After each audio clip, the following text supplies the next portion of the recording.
జరుగుతున్న బృహత్కరమైన కార్యక్రమానికి మనసావాచ శ్లాఘిస్తూ వీరు చేస్తున్న కార్యక్రమాల్లో ముందు కూడా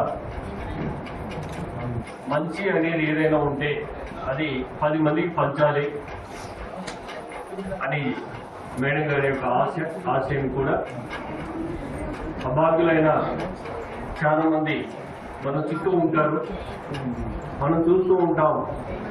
కానీ కొన్నిటికి మాత్రమే పరిమితమై వాటిని సహాయం చేయాలని ఆలోచన కూడా రాకుండా మనం వాళ్ళను విస్మరించి కార్యక్రమాల్లో మనం వెళ్తూ ఉంటాం.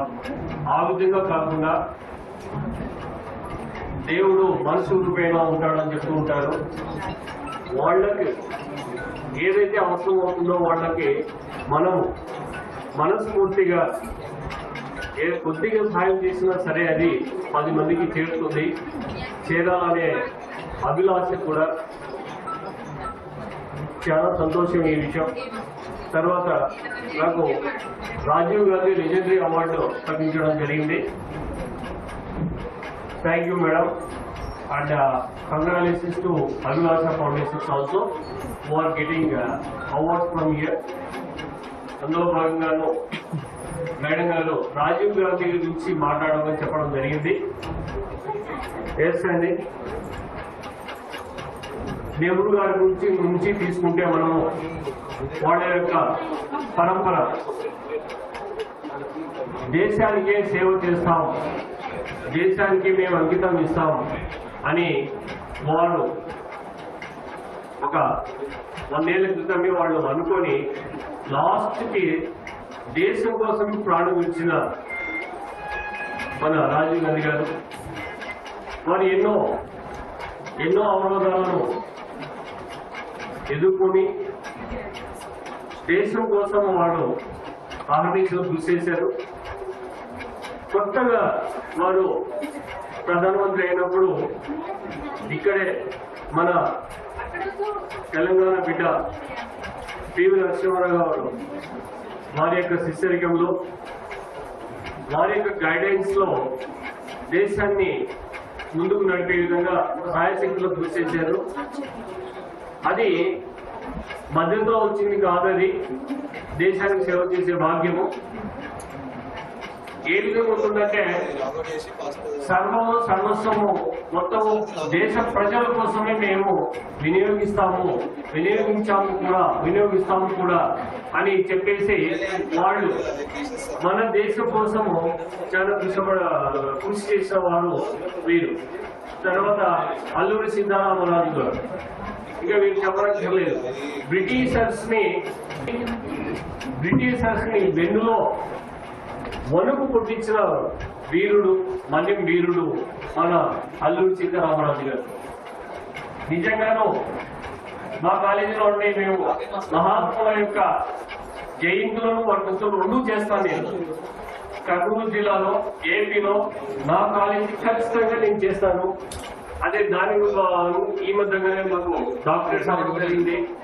తర్వాత నంది అవార్డు కూడా రావడం జరిగిందండి.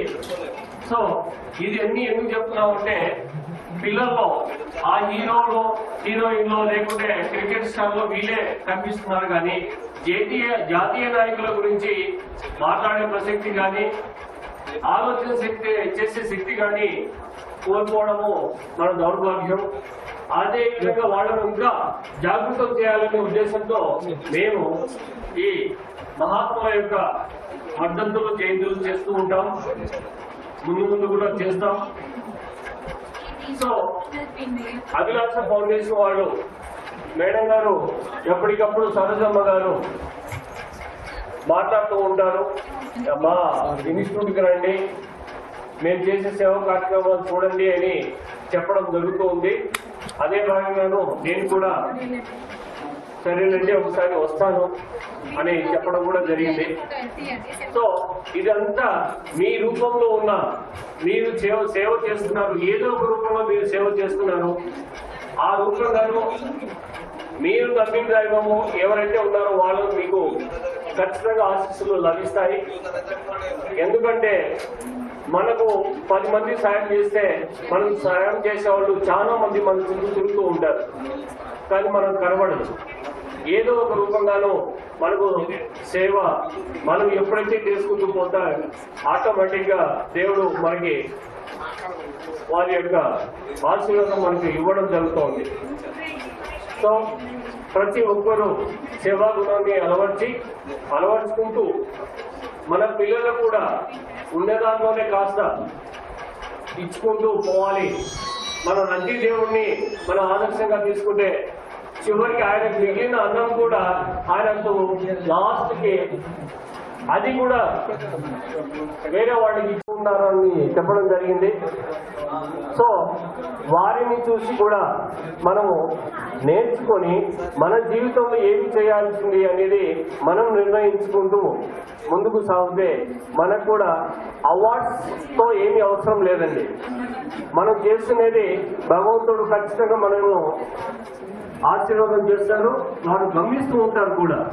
అదేవిధంగా ఈ అవార్డ్స్ వచ్చి పోతూనే ఉంటాయి, కానీ మనం చేసే కార్యక్రమాలు ఏవైతే ఉన్నాయో అవి చిరస్థాయిగా నిలబడిపోతాయి.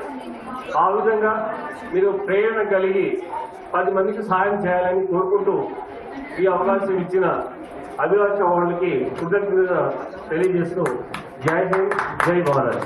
Thank you. మానవ సేవ అని మనం గ్రంథాలు ఏ విధంగా చదువుకుంటున్నామో వళ్ళవిస్తున్నామో ఆయన మేడం గారు చేసి చూపించారు. వారు తదనంతరం వారికి సెయింట్ ఫుడ్ ని ప్రకటించడం జరిగింది. ఈ విధంగా మానవుల్లో దాగి ఉన్న దయాగుణాన్ని బయటికి వెలికి తీసి వీరు 10 మంది